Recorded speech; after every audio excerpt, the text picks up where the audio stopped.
guests and members of the Albanian Canadian community, good afternoon and welcome to this significant occasion organized by the Albanian Canadian Community Association. My name is Rrjeti and I'm an actress and writer from Kosovo, which I left 6 years ago to move to Canada. It's truly an honor and a privilege to be here and to open this ceremony for the book promotion of Albanian Quest for Freedom and End of Yugoslavia. The Honorable Joseph John Dioguardi and the Albanian American Civic League, 1985 to 1993. This selection of historic documents, introduced and edited by Fathan Bislimi, showcases a journey marked by resilience, sacrifice, and the relentless pursuit for justice. We extend our sincere appreciation to Mr. Fathan Bislimi, who is with us here today, and whose dedication to introducing and editing these historic documents ensures that this critical chapter in our shared history is well preserved and accessible to all of us. Thank you, Mr. Bislimi, for your invaluable contribution.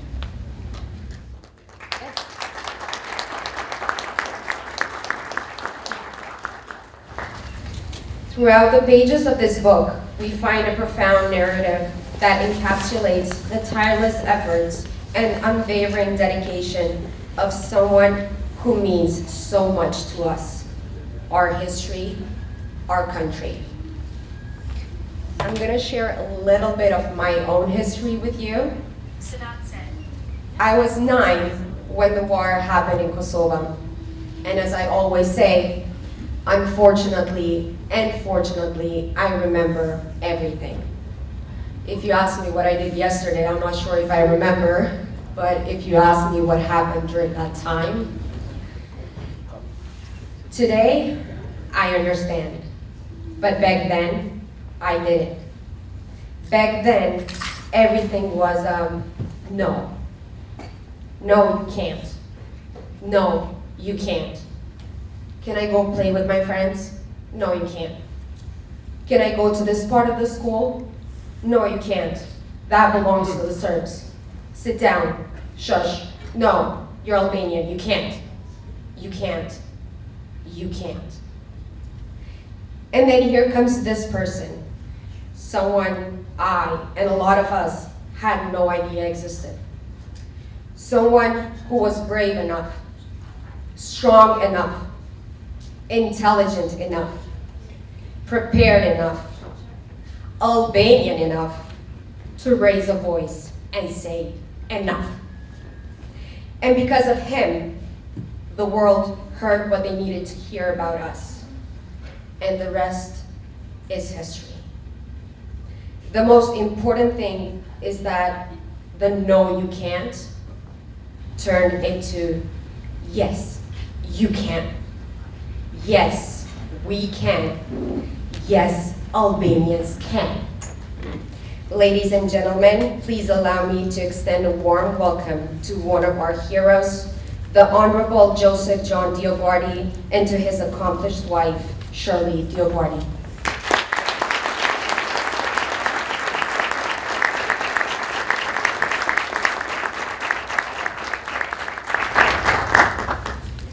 Your commitment to the Albanian cause, your relentless pursuit of justice, and your tireless work and advocacy for freedom have left an indelible mark on the history of the Albanian people, and we are privileged to have you both here with us today.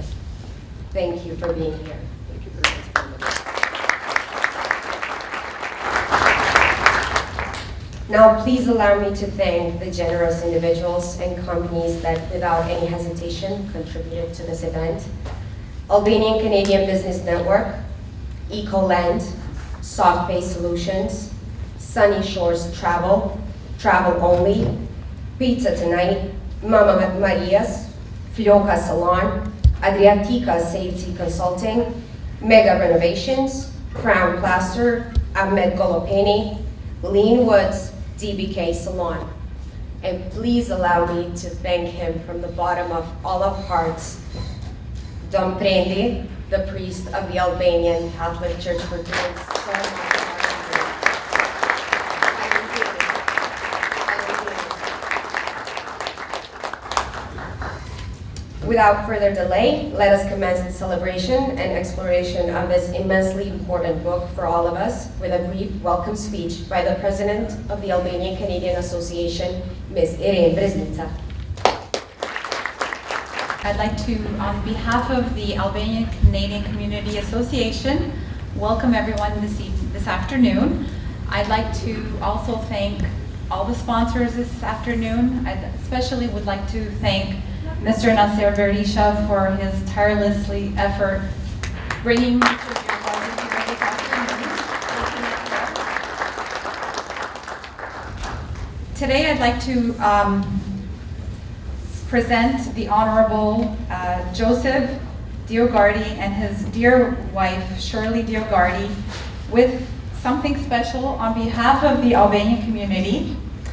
The Albanian Canadian Community Association is honored to present an award, honorary member award to Joseph DioGuardi and Shirley DioGuardi for an outstanding contribution to the Albanian community and to raising the profile of all Albanians around the world. Thank you very much.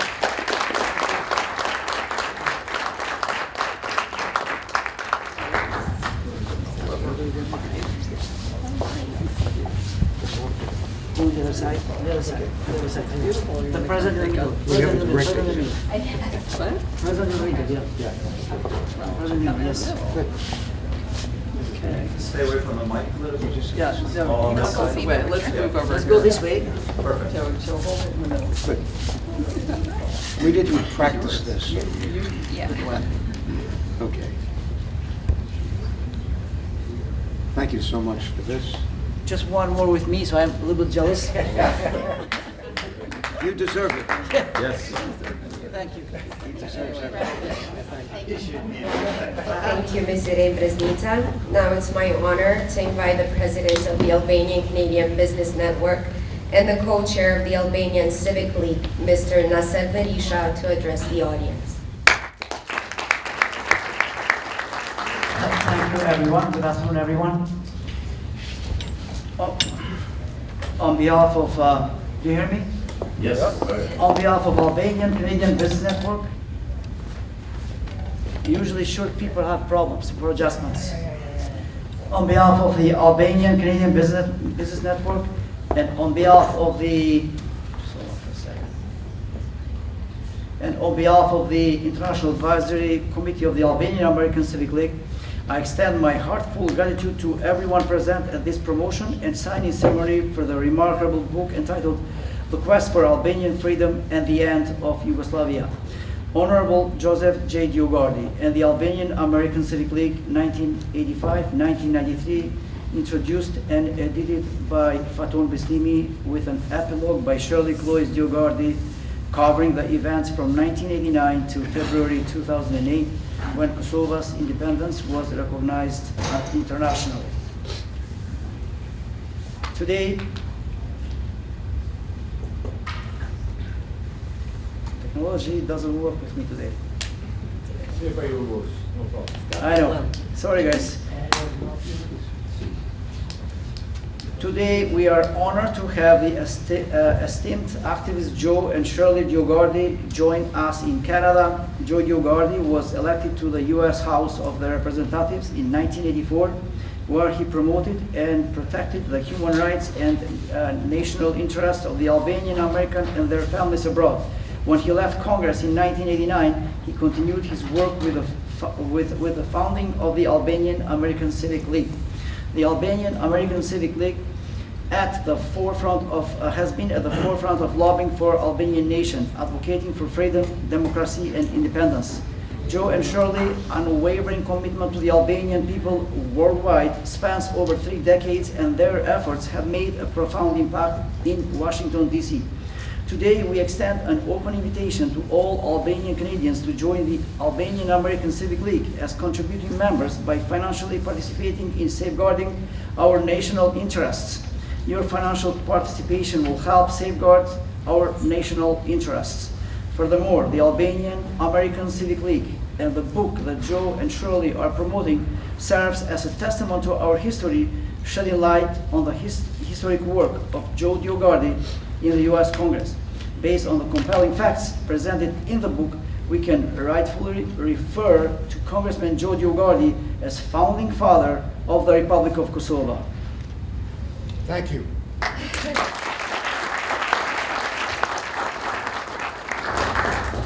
Shirley Cloyce DioGuardi, Joe's wife and partner joined the Civil League in 1994. Together, they formed an indomitable partnership working tirelessly to amplify our national voice and secure a better future for the Albanian nation, especially in Europe, where more than 7 Albanians reside. It was their vision, determination, and unwavering dedication that paved the way for the worldwide recognition of Republic of Kosovo. In conclusion, I would like to express my deepest appreciation to each and every one of you for your presence and financial support today as we continue our journey preserving Albanian history, advocating for our rights, and working towards a bright future. Let us unite as Albanian Canadians and join hands with the Albanian American Civic League to protect and promote Albanian interests in the United States, Canada, and Europe. Together, we can make a difference and ensure a prosperous future for Albanians around the world. Thank you for your attention. Thank you for your participation. Zonja dhe zotrin, Honorable Congressman Joseph DioGuardi, nderuar editor I librit Faton Bislimi, nderuar I auditorium. Libri që po e mbajmë sot në dorë dhe që po promovojmë këtu në Toronto, përpjekja për lirinë shqiptare dhe fundi I Jugosllavisë, është vetvetiru I promovuar prej shumë dekadash. Protagonisti I librit, kongresisti DioGuardi, duke qenë jo vetëm pjesë e rëndësishme, por edhe nësmetar e nxitës I ngjarjeve të librit, I ka shkruar me mund dhe përpjekje njerëzore e diplomatike. Një pjesë e rëndësishme I këtij libri është domosdoshme dhe historia më e re e Kosovës. Libri përmban rrëfime, letra, histori e korrespondenca nga viti 1985 deri në 1993. Dhe ky libër nuk do të ishte I tillë sikur autori ose protagonisti të mos ishte Amerikan dhe ligjvënës pikërisht në kohën e kalimit të Shqipërisë nga diktatura në demokraci, kohën e zëmë të okupimit të Kosovës dhe fillimit të ndërkombëtarizimit të çështës së saj dhe avancimit politik të shqiptarëve në shtetet të tjera të Ballkanit. Libri e thekson se DioGuardi në mes të viteve të 10 të shekullit kaluara I hyri politikës duke u zgjedhur kongresisht I shtetit të New Yorkut dhe në 1989 së bashku me disa aktivistë të devotshëm të diasporës shqiptare të Amerikës kanë themeluar Ligën Shqiptare Amerikane. Së pari libri është jetëshkrim dhe ka një personazh, pra është monografi e llojet e vet. Kryefjala nis me hyrjen e tij në Kongres në vitin 1985 dhe 2 vite më vonë, pra më 15 korrik në 1987, paraqitet për herë të parë në Kongresin Amerikan një rezolut për shqiptarët në Jugosllavi. Autori I kësaj rezolute ishte kongresisti I ri Joseph DioGuardi. Së dyti, libri është faktografi e domosdoshme, jo vetëm për lexuesin e thjeshtë, por edhe për studiuesit e historisë dhe aktualitetet shqiptar e Ballkanit. Editori I librit Faton Bislimi ka arritur të mbledhë dokumente me peshë të veçantë për vitet e veprimtarisë të kongresistit, si letërkombime të senatorëve e kongresistëve, presidentëve e sekretarëve të shtetit, gjithmonë duke kërkuar zgjidhjen e çështës shqiptare, sidomos të çështës së Kosovës. Ai risjell editoriale të botuara gjatë këtyre viteve në gazetën më me ndikim në botë dhe New York Times, e cila vazhdimisht ka botuar shkrime analitike për Ballkanin dhe për shqiptarët dhe u ka paraprirë proceseve të mëvonshme. Është rëndësi të thuhet se një pjesë e dokumentacionit nuk është botuar më parë. Së treti, libri hedh dritë mbi mënyrën apo taktikat që DioGuardi ka përdorur së bashku me Ligën Shqiptare Amerikane pa u lodhur për të fituar mbështetjen e shumbullsve të atëhershëm të Kongresit Amerikan. Libri e herojit të popullit shqiptar DioGuardi në të vërtetë është shkruar nëpër dokumentet e rëndësishme të Washingtonit, Brukselit, Tiranës e Prishtinës, ku siç u pa më vonë, agjenda politike një shtetar amerikan i ka dhënë vullin e lirisë popullit shqiptar. Midis shumë ngjarjeve dhe figurave të rëndësishme politike të kohës ku bëhet fjalë, janë dy personalitetet të mëdha që zënë vend të rëndësishëm në libër, ku natyrisht edhe roli i tyre ishte i rëndësisë esenciale dhe madhore. I pari është figura e një shtetari amerikan, Bob Dole, i cili së bashku me DioGuardin kanë punuar shumë për çështjen e Kosovës, dhe të dytë mund të themi se janë personalitetet më me rëndësi të shtetit amerikan që kanë vizituar Kosovën gjatë periudhës së okupimit. I dyti është figura karizmatike dhe historike e pavarësisë së Kosovës, Ibrahim Rrugova. Takimi historik mes lobistit të madh shqiptar amerikan dhe presidentit Rrugova ka ndodhur në Ljubljanë në vitin 1990, vetëm disa muaj pasi ai bashkë me intelektualët e Prishtinës kishin nisur lëvizjen pasore për liri, demokraci e pavarësi të Kosovës. Pastaj vazhdojnë në New York në shtator të vitit 1990, takimi më rëndësishëm i shqiptarëve të Amerikës deri atëherë, i cili quhej Salute for Democracy, ku vetë prania e Ibrahim Rrugovës kishte arritur të mbledhte diku rreth 2500 mysafirë të gjitha trojeve shqiptare, dhe këtë rast Rrugova thekson edhe në librin e tij Pavarësia dhe Demokracia të botuar në Prishtinë në 1991. Në përmbledhje të dhënat e këtij libri tregojnë se populli shqiptar i është forcëli i DioGuardit dhe veprës së tij për rrugën e rëndësishme që e ka hapur në ngritjen e marrëdhënieve tona me Shtetet e Bashkuara të Amerikës. Frytet e së cilës i pagu Shqipëria me ardhen e demokracisë, Kosova me fitoren e lirisë dhe pavarësisë, dhe avancimi politik i çështjeve të shqiptarëve të Maqedonisë dhe Malit të Zi. Faleminderit. Mirëditë atonve, faleminderit që keni gjetë kohën këtë diele të bukur edhe të ftoftë. Nuk konë sot këtu me neve, por për juve edhe neve që jemi Kanada, kjo nuk ofta. Kjo është actually pranverë sot. Kështu që faleminderit edhe një herë, faleminderit gjithë atyne që kanë nda munin, kohën, ka shti dorën gjep besa për me bo këtë ngjarje të mundshme, mirë njohës përjetësisht. I'm going to switch to English, Joe, so that you don't think I'm saying something. Be connected. Yeah, exactly. No, everybody understands English, so I know. so I'll do that. But anyways, thank you again. Thank you for being here. Thank you for making this possible. I'm happy to just share with you a few key moments that I have. I want to highlight from the book. From the book, and please get a copy at the end. We made sure we have plenty of copies for everybody. Get 2 copies. Give one to somebody you know. And the reason we brought these in English is that we're here in Canada. Everybody speaks English. So we thought you could get a couple or 2 or whatever.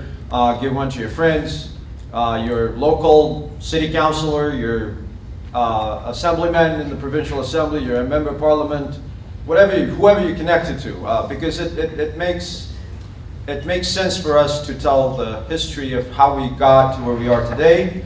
And that there is some people that have special credit for where we are today, and 2 of them are sitting here with us today, Congressman DioGuardi and Shirley DioGuardi, who have been the cornerstone of every single Albanian development for the national cause in the Balkans. Now let me get to the book a little bit, just to highlight a few things, and then when you get it, then please read it for yourself, and you'll see why the things that I'm going to be talking about are important. Now, obviously, a key important date in here is Joe's election to Congress in November of 1984. That was just when I was probably learning how to walk. But it is what gave us the hope in Kosovo and throughout Albanian lands in the Balkans, that we're not going to be part of the forgotten history, that we're not going to be forgotten, but we're going to be helped and eventually come to freedom and independence, especially for Kosovo. And that all starts with Joe's election to Congress and his focus on trying to bring the issue of the Albanians in the Balkans, and especially that of Kosovo, to the attention of foreign policy makers in the United States Congress, because that's the road that Joe and Shirley have taken to make sure that real results are achieved. And you'll see why in just a minute. The key important note I want to bring your attention to is, once you get a book, you'll find it on page 39 of the book. And that's the first ever resolution that was introduced in the United States Congress about the Albanian rights in Yugoslavia. I'll cite the title. It says, "Condemning the repression of ethnic Albanians by the government of the Socialist Federated Republic of Yugoslavia." This is June 17, 1986. 1986, June 17. This is way before, even in Kosovo, we had any political, meaningful movement to address our own plight for freedom and independence. While in the United States, on Capitol Hill, we have this resolution, June 17, 1986, with one co-signer, with one sponsor, I should say, and that's Joe DioGuardi. The same resolution was introduced in the United States Senate by Joe's friend, Senator Bob Dole, which you all know, obviously. And again, that's June 18, 1986. And then just a year later, and on June 18, 1987, we have a new resolution. This time, that new resolution is sponsored by Joe and over 60 more members of Congress. Now, think about it. This is 1987. Yugoslavia is still a very powerful country in Europe and the world. And in the United States Congress, we have this new resolution supported by Joe and another 60 plus members of Congress. You know, I think about this and then I go, you know, we have an independent democratic Albania that has a full-fledged embassy in the United States. We have a Kosovar embassy in the United States. We have an Albanian ambassador, until recently, for Macedonia in the United States. I was wondering if they could all get together and try to get 6 members of Congress to now sign something on behalf of the Albanians. Forget 60 plus. 6. We haven't seen it recently. I fear we won't be seeing it for a while. And that's, I say this just to kind of put in perspective what it meant in 1987 to get 60 members of the United States Congress, over 10% of the entire House, to support something for the Albanian people.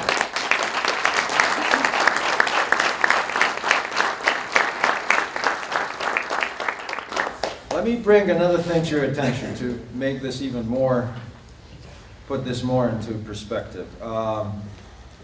There is, on page 83 of the book, I'm trying to figure it out here so I can cite something. Page 83, you have a letter from the Assistant Secretary of State to Joe DioGuardi, dated December 14, 1987. This is after the second resolution introduced 60 plus members of Congress. Huge deal. The Department of State writes a 5-page letter to Congressman DioGuardi, and I'll cite just one thing. The resolution emphasizes ethnic Albanian grievances without addressing justified Serbian claims of persecution and mistreatment by the Albanian majority in Kosovo. This is the stance of the United States Department of State in 1987.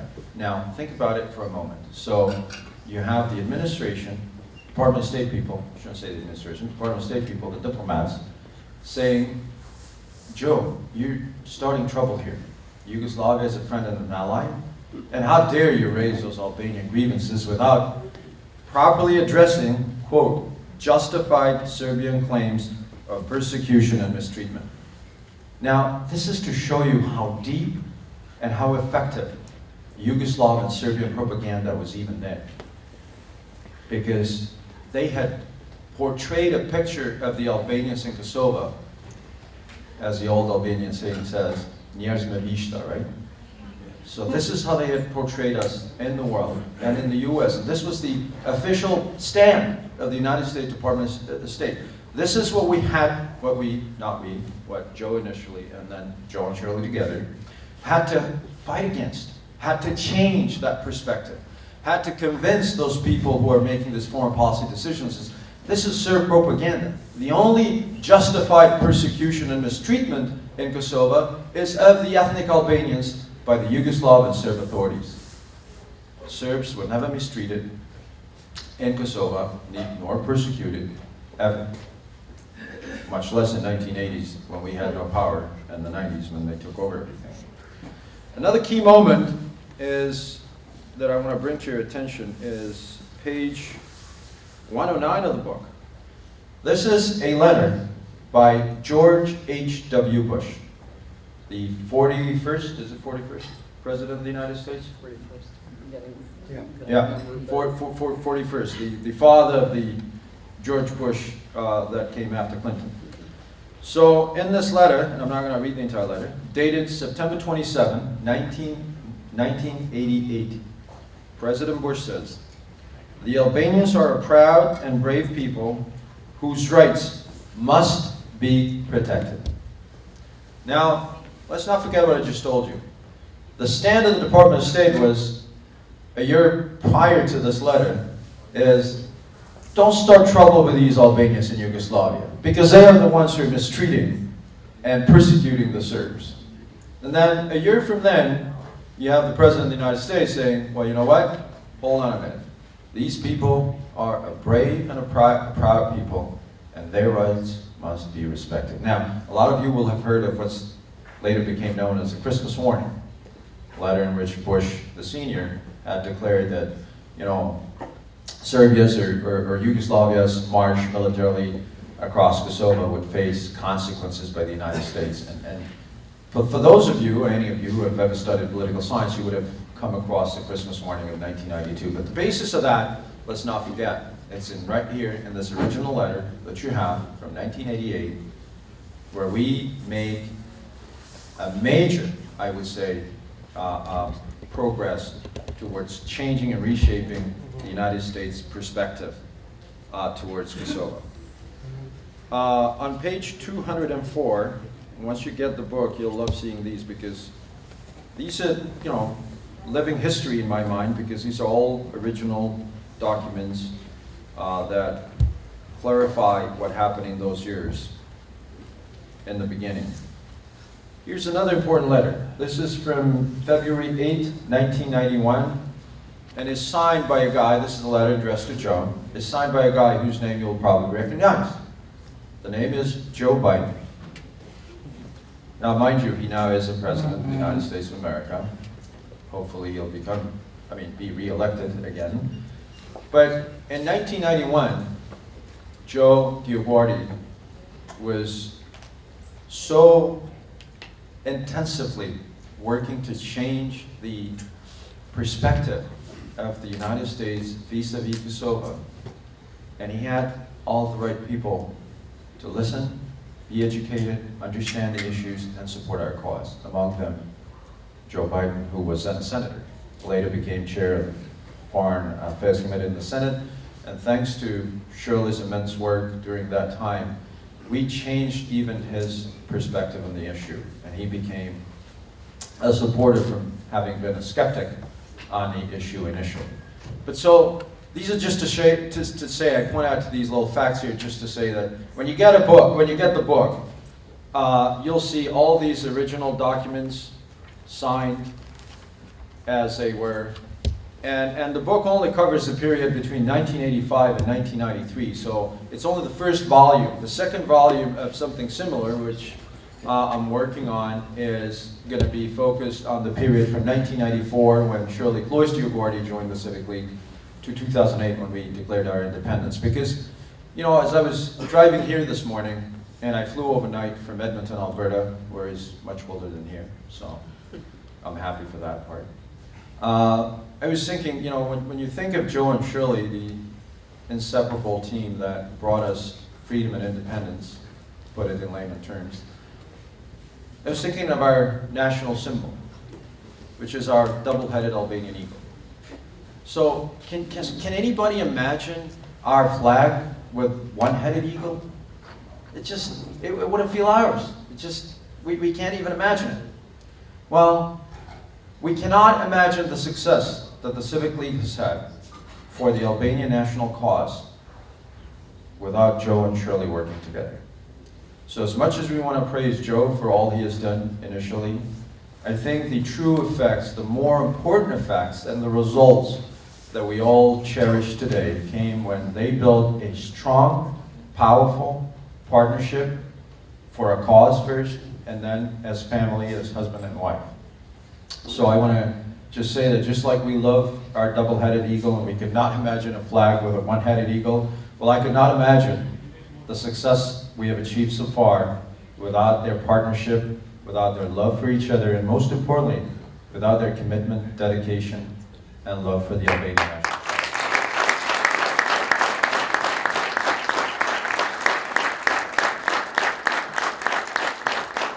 I feel tremendously honored, and it has been the honor of my life, and I say it, and I mean it, and it comes from the bottom of my heart, that I've been able to work with these two wonderful people for over 2 decades now. And there is nothing in the world I'd rather do, even if I got back to being young like Vera again, and I had all the world's opportunities open to me, I would trade this, I would never trade this 2 decades of my working with them for anything else in the world. And without taking more time, I just want to say from the bottom of my heart, thank you to each and every one of you for being here today. You've honored us, but most importantly, you've honored the history based on which, just yesterday, let's not forget, Kosovo celebrated its 16th year of independence. That would have never been possible without the work of these two wonderful God-sent people. You know, Joe could have easily stayed in his CPA career, certified public accountant, worked with the U.S.'s and the world's major accounting firm, Arthur Anderson and Co. Could have, stayed there, made millions. He'd probably be now in Florida on some yacht, enjoying the weather. But he chose the more difficult path, that of standing up for the people of his blood. And for those of you who may not know that part of the personal history, he is of Arbrecht descent from the village of Rrjeti in Italy. His father came to the United States, and then he was born and raised in the Bronx. Gave up all that luxurious life and well-paying job to save a nation. And he did succeed. And that's why today is a celebration of not only Kosovo's 16th anniversary of independence, our double-headed eagle, which is in our hearts. Every Albanian has it. We love the Kosovo flag, the blue and white and yellow. But again, when we see the true Albanian flag, our hearts beat differently, let's be honest. And so, with that symbolism of our double-headed eagle and these two wonderful people, I want to say again, thank you for everything you do in this country to help the Albanian national cause. And thank you for what I believe you will do after today, after you get a copy of the book, after you meet and talk to Joe and Shirley, and understand that, people have the ability to change the world if they're set up their mind to do it and then work with the right intentions. And Joe and Shirley have never bent down, have never left that path, regardless of the consequences, costs, or whatever else. They stuck to what they believe is right, and what they believed is right turned out to always be right. Thank you again, and God bless you. Thank you.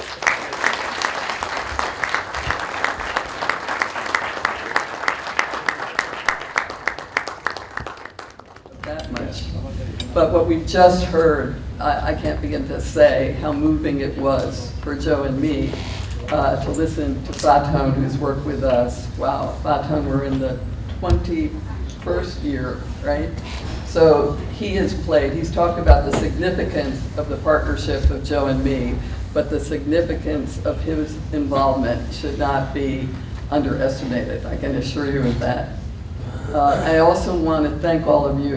It's just really wonderful that, I mean, most of the people sitting here, you're all part of the Mother Teresa Cathedral, correct? Am I right about that? We also have, and we have been greeted, we also have, and I always do this wrong, the Association, the Albanian Canadian Association of Toronto, do I have it intact?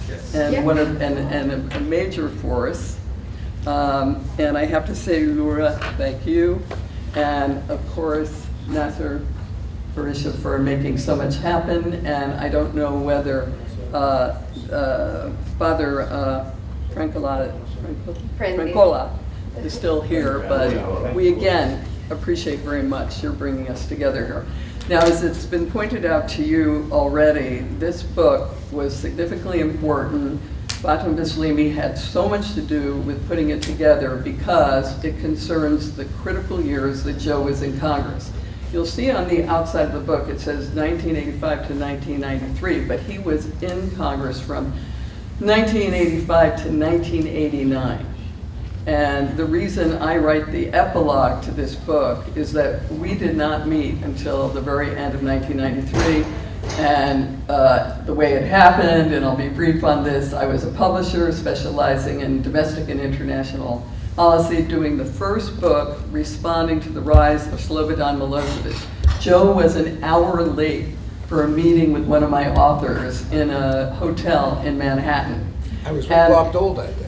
Yes, he was. And the rest is history, because when he found out what I was doing with this book, he said, "You don't have any author." This is a group of people from Kosovo, and I said, "I'm really sorry. I'm just beginning to learn about this."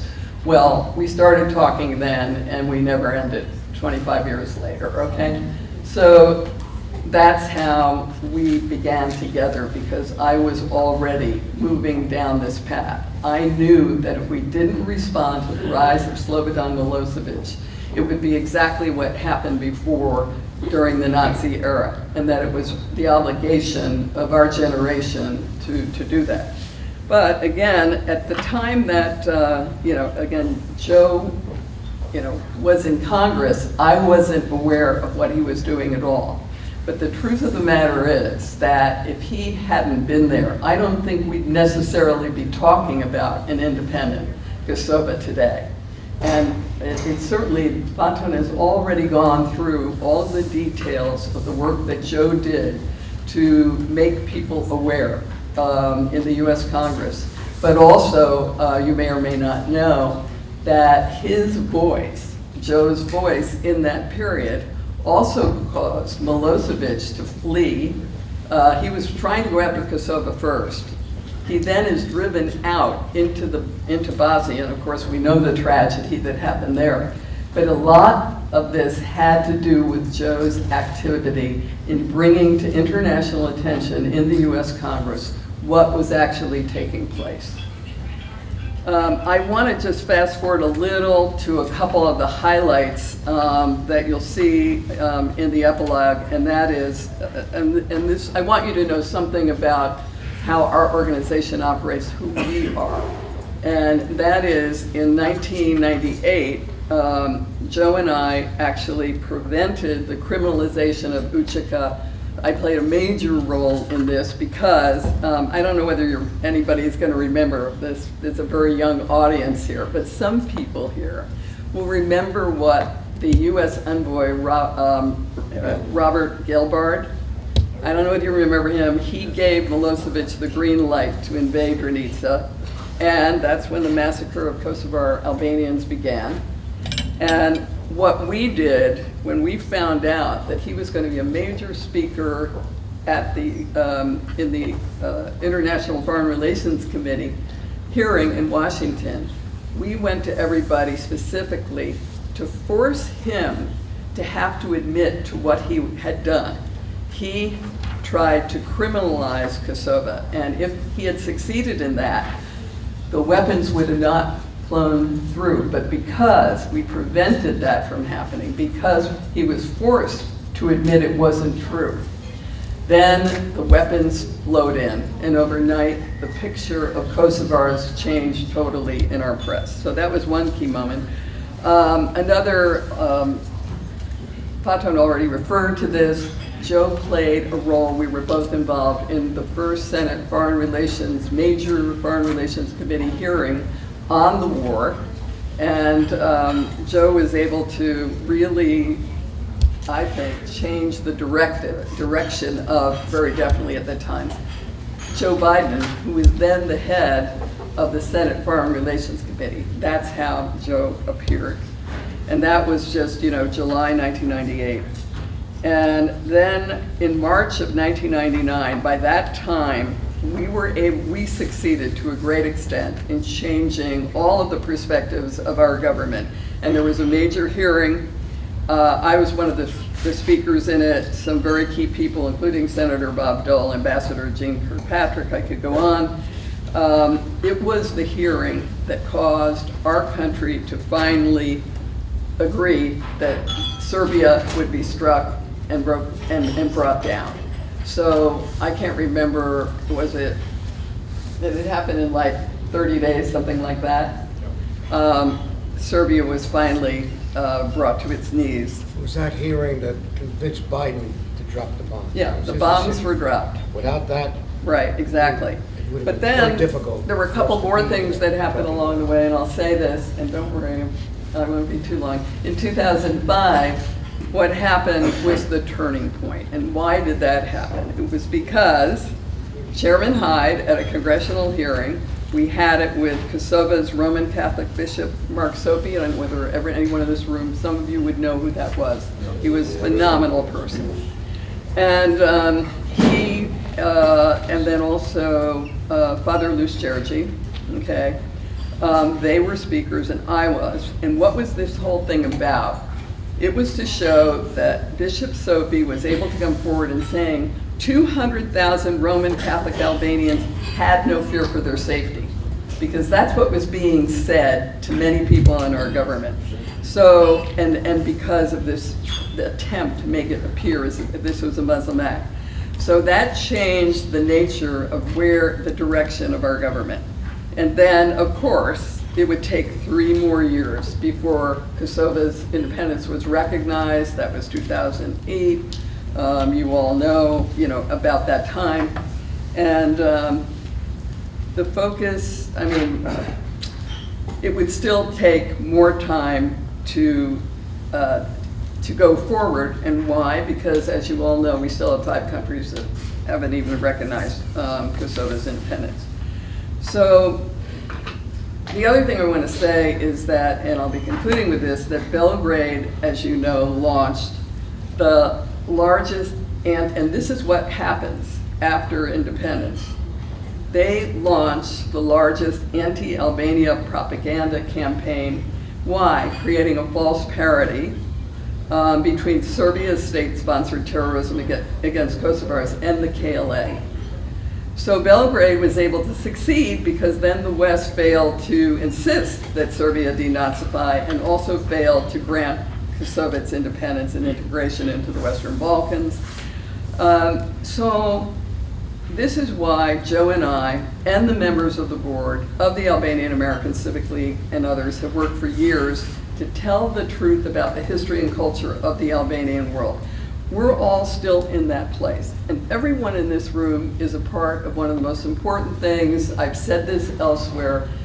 Who's the Albanian people? First of all, Albanians first, religion second. But Albanians are Muslims, in many cases, secular Muslims, Roman Catholics, Orthodox Christians, and Jews living side by side in harmony for centuries. Who else can say that? Think about that. So everyone in this room,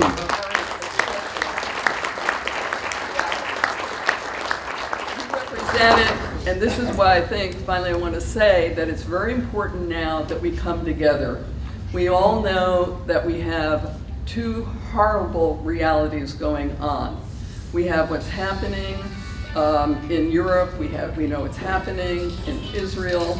We have 2 wars, essentially, happening. And in the context, right,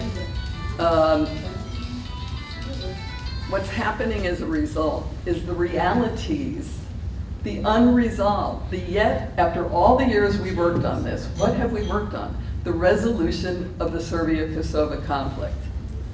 We can end, and hopefully end soon, the two other realities that we're facing of war in the world.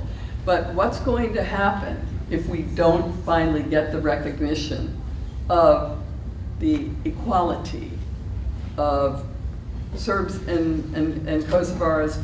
Where are we going to be if finally the true lasting peace doesn't come to the region? And so we're working on this. We want you to know it. I won't go into all the details of the way we operate in Washington, D.C. with our board, et cetera. But we want to see the same thing happen here. And one of the wonderful things we've learned is that Albanians in Toronto actually have, and Nasser, you have a great role in this, key connections to members of your parliament. So your voice is needed. We need your voice. And many of you in this room, as we already know, survived, the horrible war and now have arrived here in a very wonderful democracy. You have the ability and the strength to go forward and to connect with us and what we do in Washington, D.C. So thank you. It's a pleasure. Thank you again for inviting us. I would like you to know that our work is not done. Everybody thinks that we have this beautiful day, we have independence. One person has to be acknowledged that really helped me behind the scenes. He was Jewish. He was the chairman of the House Committee on Foreign Affairs. His name was Tom Lantos. He was the only congressman to escape the Holocaust. And that's why when you go to the House, when you go to the Capitol, you'll notice you have a statue, not a statue, but a bust of Raoul Wallenberg. Because it was Raoul Wallenberg that helped him to do that. Now the tragedy is, that was our good luck, Tom Lantos. The tragedy, in my mind, is that he died 2 weeks before the independence of Kosovo was recognized by the United States government. And I believe the U.S. was the first government to recognize the independence of Kosovo. If not the first, it was. So there are a lot of things that we still have to write in books. But I'm so happy that Fatah Bislimi called me one day out of the blue. He had just escaped not too long before that, the camp. His family was in that camp. And then he decided to find a way to the United States and became an exchange student. And I didn't know him. He didn't know me except what he was reading, but he knew me enough to call me one day from Europe to say, Joe, I see what you've done. I want to now see what I can do for my country, my people. And I remember that day because I think it was 2002. And he said to me that I just graduated from Texas Lutheran University. But to show you the quality of this young man, he got straight A's in everything. Don't forget, English wasn't his first language. So he had to learn English very well to be a spokesman. And he's a very good spokesman today. Now, how do you graduate Harvard? How do you become a doctor? You have to make sure you present yourself properly. And he did. But that day he called me to say, because he's very creative, he said, Joe, I just found out that there's going to be a convention in Europe for the youth of Europe. And he tells me, there's nobody representing the Albanian people. And I said, well, what is your idea? He says, well, I would like to represent the youth of Europe, but I can't afford to do that. Now, you call them chartered accountants here. I'm a certified public accountant. I said, I tell you what, make me a budget. What do you want to do? First of all, how much do you want? He says, maybe about 2,000. I said, make me a budget. What do you need this money for?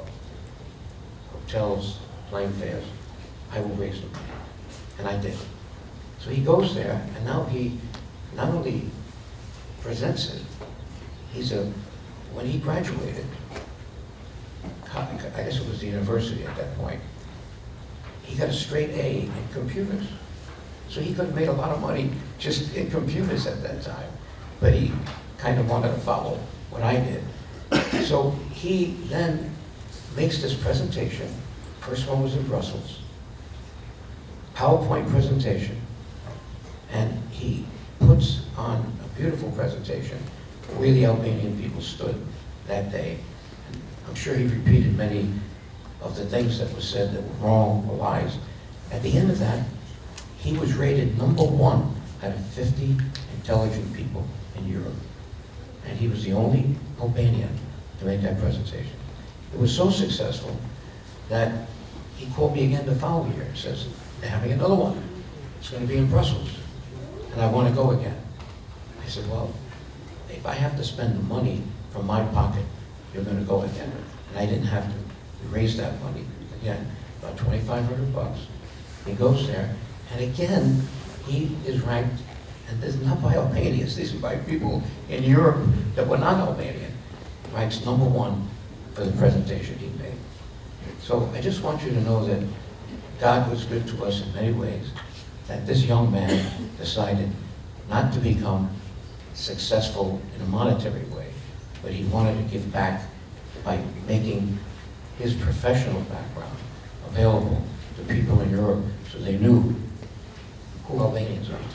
You know, I got to Congress in '85, and nobody knew the word Kosovo. Nobody knew who Albanians were. That's how buried the Albanian people were in a country called Yugoslavia.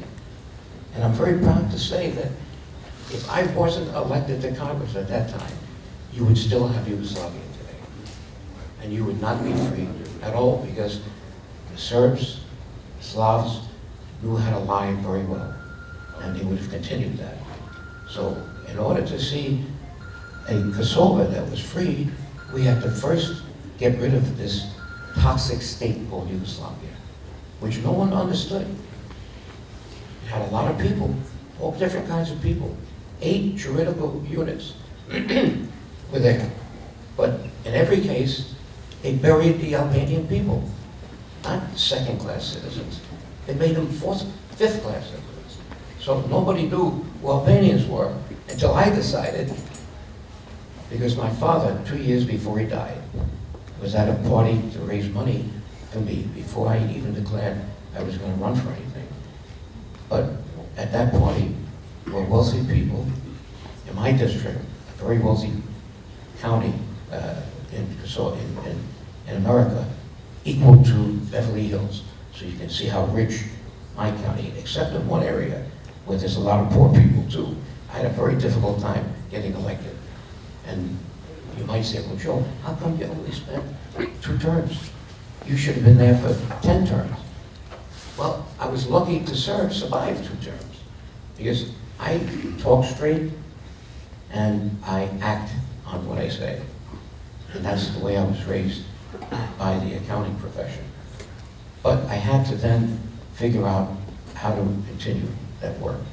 The message I want to give to you today is that don't celebrate too much. You are still victims of a Europe that is not yet understanding who you are. There are 4 states in the European Union, 5 right now, that do not support Kosovo. And you're still not part of the United Nations. I've been trying to get that changed. Not easy. You have many adversaries, many jealous people, because I think down deep, people who are not Albanian in Europe know how tough the Albanians are. They survived the Romans, they survived the Turks, they survived the Slavs, they survived everybody, and they're still standing on 2 feet. They don't know, you don't know how lucky you are. You could have been gone hundreds of years ago if God wasn't on your side. And God was on your side in one case, because I'm a Roman Catholic. And when I heard how you were being treated, and my father happened to hear, my father was at his first party in Westchester County, where I decided I had to raise some money in order to continue Otherwise, I'd be one term, not two. Because they even changed they get rid of me. They didn't know how to shut me up. I have a big mouth. And so what they did is they changed my district to go across the Long Island Sound, believe it or not. And they brought in a very wealthy, powerful woman to run, and I still got 45% of the vote. But I had no chance to win that. Yeah. Well, yeah, Shirley's reminding me that at that party, I had an Irish finance chairman, Bill Castle. He died in 1990. But he told me, he says, Joe, you're crazy to run. I'm making a lot of money, and I see how you act. You belong to my country club. You know, that's another story. You know, poor people don't belong to country clubs. So I belonged to that country club because I was a waiter working my way through college. And I realized that maybe I needed to learn, I needed to do something about that. Shirley, please, I know what I have to say. I want you to hear what happened, Right, what happened was that night. my Very dad- important. This again, God works in many ways. Here is my father speaking to his youngest sister in Rrjeti, Albanian. People don't realize how close Rrjeti and Albanian is. It's the same language, right? And one of I mentioned the Irish finance chamber because he hired actually Albanians to redo some buildings, and he brought them to support me. And he didn't know I was Albanian, but he brought these people because he was a contractor making a lot of money, so he brought Albanians from Kosovo. And one of them was very close to where my father was standing, and he's talking to my aunt, Ida, his youngest sister in Albania. And then one of the Albanians there comes running up to me. Hey, your father is speaking Albanian. Why is that? I came here because I thought you were Italian American. I said, well, I am Italian American. My father's born in Italy, but I'm also the product of a father who came here in 1929 speaking Albanian because I have a father who is Albanian. And he had no education. He couldn't teach me. He knew the language. My grandmother, we lived next door to her, and I picked up a lot of words, but I don't speak Italian fluently. I don't speak Albanian fluently, but I speak English very, very well. And that's what you needed in Congress. Yes.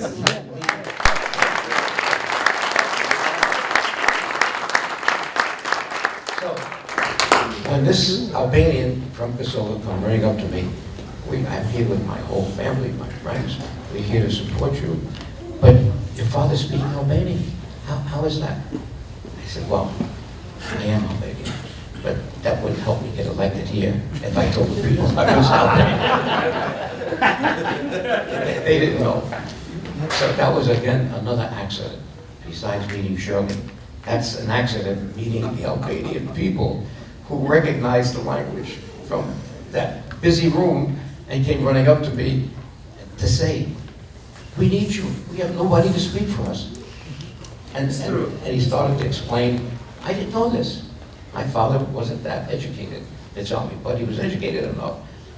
He knew Scandinavia, he knew what to tell me about Rrjeti, but thank God my grandmother was alive then, living next to us, because I could pick up some Albanian words here and there. For instance, when I came back from grammar school, and she would be at the door, and she'd speak to me in her broken Albanian. She said, Shidor, Fumshi. In other words, she said, what do you want? You know, she said, that's what. So I learned some bad words in Albanian right away. In any case. Well, yes, my father, after that wedding, after that beautiful party, he said, Joe, you know, you need to help these people. These are our people.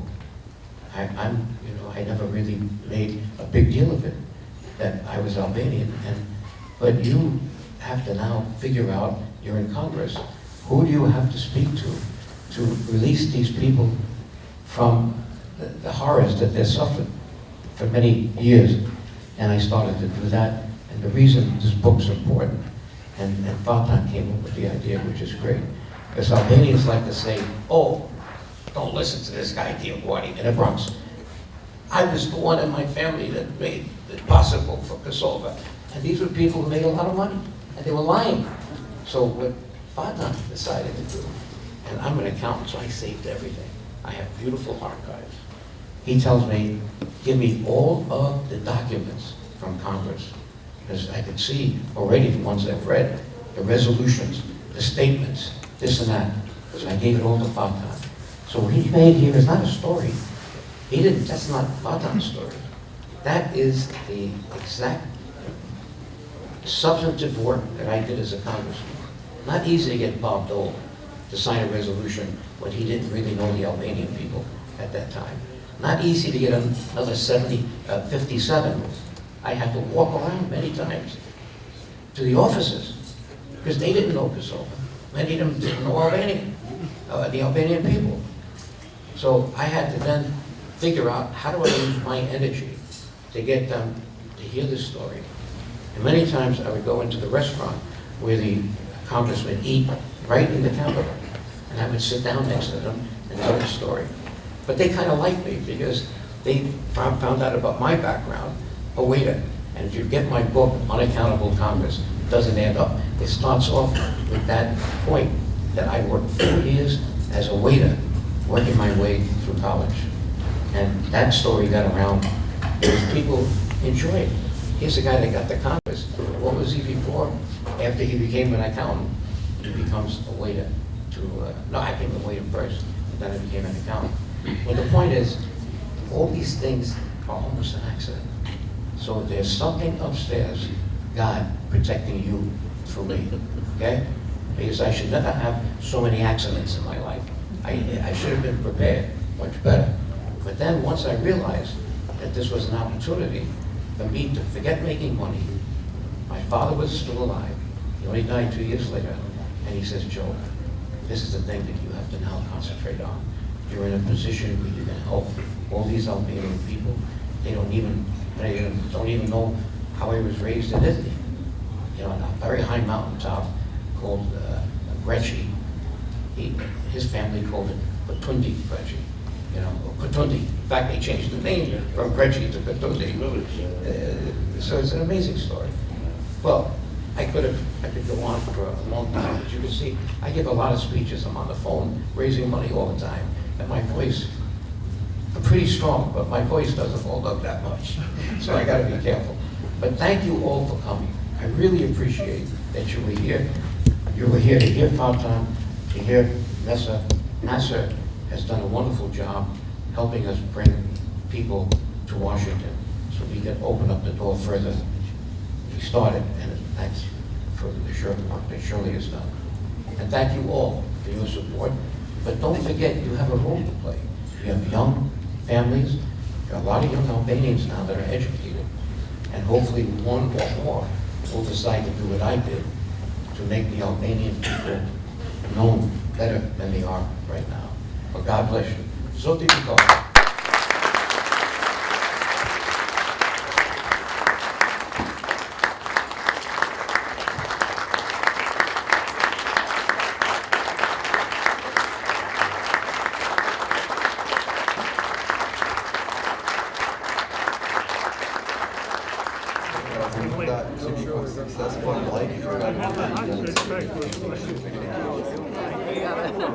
What is it?